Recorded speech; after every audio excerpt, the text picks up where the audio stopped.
বিএনপির ভারপ্রাপ্ত চেয়ারম্যান জনাব তারেক রহমান, আপনাকে আমাদের অনুষ্ঠানে স্বাগত জানাই। আপনি আমাদের শুভেচ্ছা এবং কৃতজ্ঞতা জানবেন। আর আমাদের সঙ্গে আরো আছেন জাতীয় নাগরিক পার্টির মুখ্য সমন্বয়ক জনাব নাসিরউদ্দিন পাটোয়ারী। জনাব নাসিরউদ্দিন পাটোয়ারী, আপনাকে আমাদের অনুষ্ঠানে স্বাগত জানাই। আপনি আমাদের সময় দিয়েছেন, সেই জন্য আপনাদেরকে শুভেচ্ছা। আপনি বলেছেন বিএনপি একটা বিভ্রান্তির রাজনীতি করে। ডক্টর ইউনূস সাহেব পারছেন এরকম কি দেখে আপনার মনে হয়েছে যে তরুণদের জন্য বিশাল কিছু করে দিয়ে গেছেন ইউনূস সাহেবের চেয়ে? ধরেন আপনার দল যদি ক্ষমতায় আসে, কারণ আমি দেখতে পাচ্ছি যে এনসিপি অনেকগুলি ভালো ভালো কথা বলতেছে, যেই ভালো ভালো কথাগুলি আসলে ডিফেন্সিভ মনে হয়, অনেক সময় মনে হয় যে ক্ষমতায় যেহেতু যাবো না তাহলে কিছু ভালো কথা বলে রাখি। সেই হিসাবে আপনাকে একটু প্রশ্ন করতে চাই যে আপনাদের দল ক্ষমতায় যদি আসে তাহলে ডক্টর ইউনূসের চেয়ে ভালোভাবে দেশ চালাতে পারবেন কিনা? না, ক্ষমতায় থেকে যদি দেশকে ভালো মতো চালাতে হয়, প্রথমত আপনাকে সিস্টেম বিল্ড আপ করতে হবে। অতীতে আমাদের যে 53 বছর যে সিস্টেমটা রয়েছে সেটা অনুযায়ী দেশ চলে না এবং দেশ বাধাগ্রস্ত হয়েছে এবং দেশ ধ্বংসস্তূপে পরিণত হয়েছে, সেটা আমাদের সামনে একদমই দৃশ্যমান।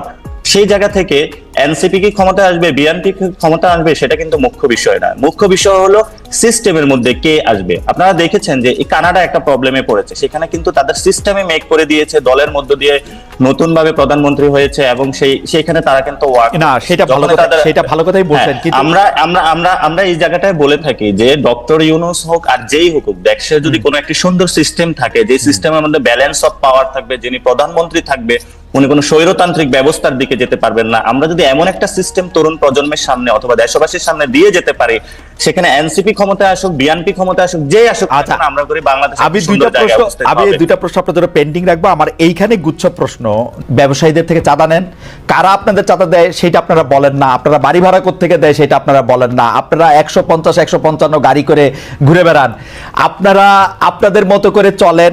আমরা বিভিন্ন জায়গা থেকে আপনাদের সম্পর্কে বিভিন্ন কথা শুনি, আপনাদের লোকজন ফোন করে চিফ জুডিশিয়াল ম্যাজিস্ট্রেটকে তুলে নিয়ে যেতে পারে। তো এটা আপনারা কোথা থেকে নতুন রাজনীতির কথা আপনারা এটা বলতেছেন, সেটা একটু আমাদের একটু বলবেন।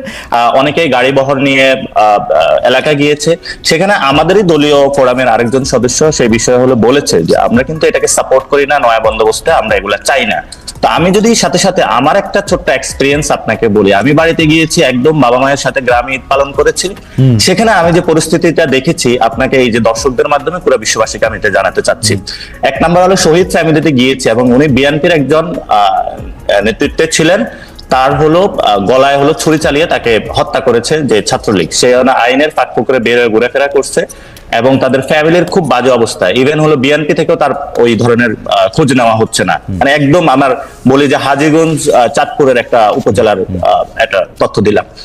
দুই নম্বরে হলো যারা সেখানে বিএনপির এমপি ক্যান্ডিডেট, তারা সেখানে গেলে দিলাম পার্ক বানিয়ে হলো হই হুল্লাড়ে ব্যস্ত এবং সেখানে যে জনগণের যে বেসিক নিড, জনগণের কাছে যাওয়া, কেউ ওইভাবে হলো যাচ্ছে না। আপনি যাচ্ছেন এবং সেখানে আপনি তো যাচ্ছেন, মানে আপনারা হ্যাঁ আমরা যাচ্ছি এবং মানুষের সাথে কথা বলার, একটা হলো ইলেকশনের উদ্দেশ্যে যে আমরা গিয়েছিলাম সেটা নয়। বর্তমান পরিস্থিতিতে কি চলছে, জনমানুষের যদি আমরা চা দোকানে কথা না বলি, সেই পরিস্থিতি কিন্তু মানুষের জায়গা থেকে আমরা বোঝার চেষ্টা করতে পারবো না।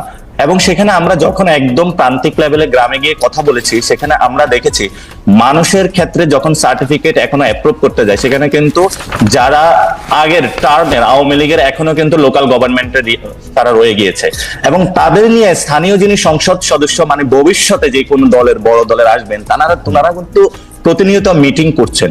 তো আমরা যেমন হলো গাড়ি বহর দেখতেছি, প্রান্তিক লেভেলে আমাদের যারা গ্রামে গিয়েছে, বিভিন্ন গঞ্জে গিয়েছে, মানুষের সাথে কথা বলেছে, এমন ধরনের অসংখ্য স্টোরি আপনাদের সামনে উঠে আসবে। এবং আমরা সেখানে গিয়েছিলাম, গতকালকে আমাদের অফিসে একটা ছেলে এসেছিল, সেখানে সংঘবদ্ধভাবে 35 জনের একটা চক্র বাসায় যখন গিয়েছে, চাঁদা না পেয়ে তার উপরে সংঘবদ্ধভাবে চক্র তার উপরে হামলা চালিয়েছে। তার স্ত্রীর বাচ্চা ছিল গাড়িতে, গলার চেইনটা কেড়ে নেওয়া হয়েছে এবং বাচ্চা যখন গাড়িতে ছিল বলছে গাড়ি পেট্রোল দিয়ে জ্বালিয়ে দিবে। সে গতকালকে অফিসে এসে এগুলো তো আপনাদের জন্য সুখবর, আপনারা তো এর সুফল পাবেন, মানে এটাতে আপনারা না, আমরা একটা যে সুফল পাবো, কিন্তু স্টেট লেভেলে যখন একটি দল কেন্দ্রিক এইসব ব্যবস্থা থাকে, তখন গিয়ে আপনি যখন আইন শৃঙ্খলার কথা বলবেন, তখন এটা একটু টাফ সিচুয়েশনের মধ্যে পড়তে হয়। অথচ যখন আপনি ফিউচার দল হিসাবে আপনি জনগণের সেবা দেওয়ার জন্য চিন্তা করছেন ভোটারের কাছে যাবেন, তখন যখন আমরা এই পরিস্থিতিগুলো দেখি তখন আপনি কতটুকু সংস্কার প্রক্রিয়ার মধ্য দিয়ে যাবেন সেটার সম্পর্কে আমরা দ্বিধান্বিত, 1 নাম্বার। 2 নাম্বার জিনিস হলো আপনি সারফেস লেভেলে বললেন সংস্কার এত পার্সেন্ট, আপনি সংবিধান সংস্কার প্রশ্ন হলো আপনি নিশ্চুপ থাকলেন। সেখানে আপনি দেখালেন যে দলীয় প্রধান যিনি উনি কিন্তু হলো প্রেসিডেন্টের সাথে পরামর্শ করে, প্রেসিডেন্ট তার সাথে পরামর্শ করে আবার বিচার বিভাগে দিচ্ছে, নির্বাহী বিভাগ দিচ্ছে, লেজিসলেটিভ আইনসভার মধ্যে দিচ্ছে, এবং এটা তো ঈশ্বরের চেয়ে বড় শক্তিশালী সে হয়ে উঠতেছে। তো আপনি যখন ওয়েস্টমিনিস্টারের কথা বলেন সেখানে তার কতগুলো বাউন্ডারি, কিন্তু আপনি কি বাংলাদেশের জনাব নাসিরউদ্দিন পাটোয়ারি, আপনি কি বাংলাদেশের রাজনৈতিক বাস্তবতা জানেন? বাংলাদেশের রাজনীতিতে যদি নানামুখী ক্ষমতার কেন্দ্র তৈরি হয় তাহলে বাংলাদেশের এই সরকার চালানো যে বহুমুখী অসুবিধার মধ্যে ডক্টর ইউনূস এখন পড়তেছেন, তার প্রতি শ্রদ্ধা রেখেই বলতেছি যে নানা রকম ক্ষমতার কেন্দ্র তৈরি হতে, ওই রকম ক্ষমতার কেন্দ্র তৈরি হতে বাংলাদেশের মতো একটা দেশ চালানো কিন্তু আসলে ইটস নট দ্যাট ইজি। এটা আপনি একটা এক ধরনের ইউটিলিটিয়ান চিন্তা ভাবনা, কিন্তু এটা আসলে অনেক বক্তব্য দেওয়ার কারণে, বড় বড় অনেক সাপোর্টার বেস কথা বলার কারণে অনেকের কাছে এগুলো ইউটিলিটিয়ান চিন্তা মনে হয়। কিন্তু আমরা বলতেছি না যে আপনার সবগুলো আপনি 10 জনকে 10টা দিয়ে দেন, আমরা তো এটা বলতেছি না। আপনি ব্যালেন্স অফ পাওয়ার করেন, আপনার জবাবদিহিতার জায়গাটা কোথায়? আপনি সংসদে যখন যাচ্ছেন তখনও জবাবদিহিতা নেই, বিচারালয়ে যাচ্ছেন জবাবদিহিতা নেই, আপনি যখন নির্বাহী বিভাগে, আপনি আমাকে এক্স্যাক্টলি বলেন তো ডক্টর ইউনূসের জবাবদিহি কার কাছে আছে? আপনার যে সরকারটারে প্রলং করতেছেন এইটার জবাবদিহি কার কাছে আছে? না, এটা আমি স্ট্রংলি বিরোধিতা করি, কারণ আমরা ডক্টর ইউনূসের সরকারকে প্রলঙ্গিত করার কোনো ইচ্ছা আমাদের নাই। ঠিক আগের বক্তব্যে আপনার বক্তব্যের সারাংশই তাই ছিল যে উনি যেভাবে দেশ চালাচ্ছেন, উনি যেই উদাহরণগুলি সৃষ্টি করছেন, উনি যেভাবে এটা করছেন, আপনি বলতেছেন না, কিন্তু উনি কার কাছে? উনি ভারতীয় প্রধানমন্ত্রীর সাথে যে দেখা করার জন্য এত ডেসপারেট হয়ে তার সাথে দেখা করলেন, সেইটাই বা উনি কার কাছে জিজ্ঞেস করছেন? চীনে গিয়ে উনি কারে কি বলবেন টলবেন সেইটাই বা কোথায় আলোচনা করছেন? হ্যাঁ, সেটাই যে আপনি যখন বললেন যে আমার বক্তব্যের সারাংশ আসতেছে যে ডক্টর ইউনূস প্রলঙ্গিত, কিন্তু সেখানে আমরা বলছিলাম যে 1000 যারা শহীদ হয়েছিল, আমরা যারা মাঠে লড়াই করেছিলাম, আমরা বলেছিলাম ডেমোক্রেটিক একটা প্রক্রিয়ার মধ্যে দেওয়ার জন্য। ডেমোক্রেটিক প্রক্রিয়ার মধ্যে যখন আমি এই কথাটা বলতেছি তখন আমরা এই কথার সাথে কিন্তু সাংঘর্ষিক ডক্টর ইউনূসকে প্রলঙ্গিত করা, ফলত আমরা ডক্টর ইউনূস কতদিন থাকবে সেই বিষয় বা প্রলঙ্গিত করা এই বিষয়ের সাথে আমরা একমত নয়। আমরা বলেছি ডেমোক্রেটিক একটা প্রক্রিয়ার মধ্যে যাওয়া, একটা সিস্টেম ডেভেলপ করা। নাসিরউদ্দিন পাটোয়ারি, আপনি যদি ওই জায়গা থেকে শুরু করেন যে আসলে প্রথম এই যে হামলা, কারো উপরে একদম বিচার করে ফেলা, চল দেখা আসি, এইটার মধ্যে এটা শেষ করে দেই, এগুলো আপনারা শুরু করছিলেন আসলে, বা আপনাদের কাছাকাছি জায়গা থেকে শুরু হয়েছিল, আপনাদের সমর্থন ছিল, এখন কি এটা একটু আয়ত্তের বাইরে চলে গেছে কিনা? মানে সারা বিশ্বের কাছে যখন একটা বিনিয়োগ বোর্ডের একটা মিটিং হচ্ছে তখন আমরা এটা কি প্রমাণ করলাম? ইসরায়েলের বিরুদ্ধে আমাদের প্রতিবাদ জানাইতে গিয়ে জুতার দোকানের জুতা লুট করে নিয়ে আসা, কি প্রমাণ করলাম?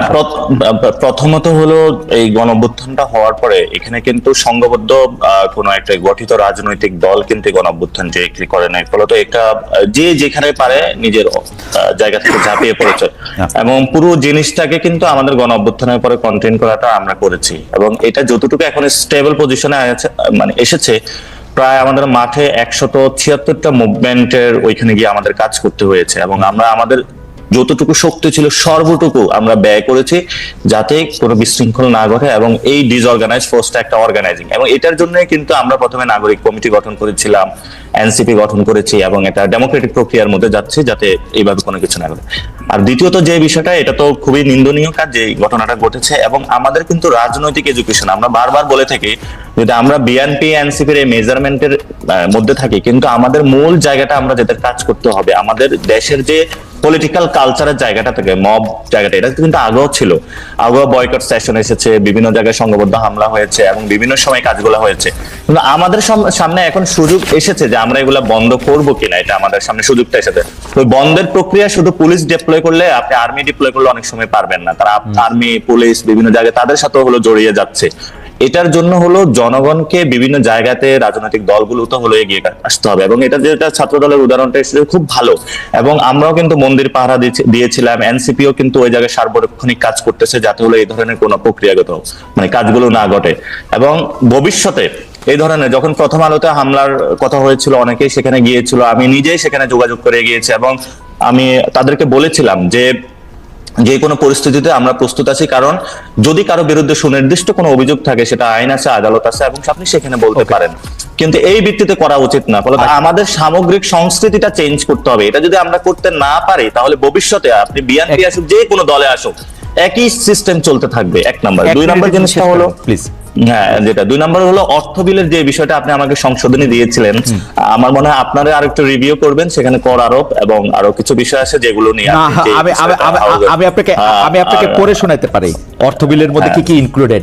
অর্থ বিলের বাইরে আসলে সরকারের কোনো ব্যয় সম্ভব না। অর্থ বিলের সরকারের কোনো ব্যয় সম্ভব না।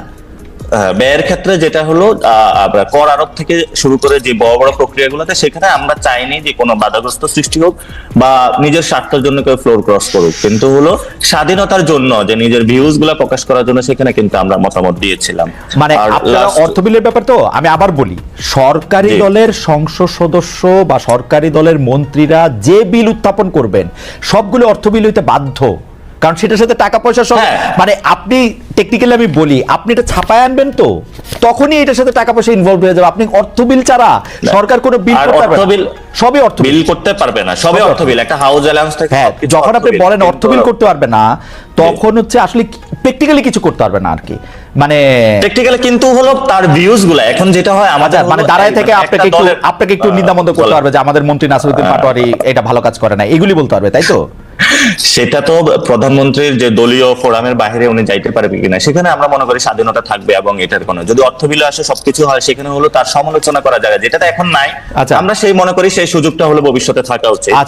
আর ভবিষ্যৎ বাংলাদেশের রূপরেখাটা আপনারা যেই কথাটা বলেছিলেন, যে এটা বিএনপি হোক, আওয়ামী লীগ হোক, যে কেউ হোক না কেন, ডক্টর ইউনূস সাহেব এখনো আছেন, ভবিষ্যতে যদি আমরা সংস্কৃতির ক্ষেত্রে চেঞ্জ না করতে পারি, আমরা কোন দল, যে দলই বাংলাদেশে যত সুন্দর দল নিয়ে আসুক, জনগণের সামগ্রিক জায়গা থেকে পরিবর্তন করতে হবে। আর আপনি যে নিউজগুলোর কথা বলেছেন, আমিও প্র্যাকটিক্যালি গ্রামে দিয়ে গিয়ে দেখেছি,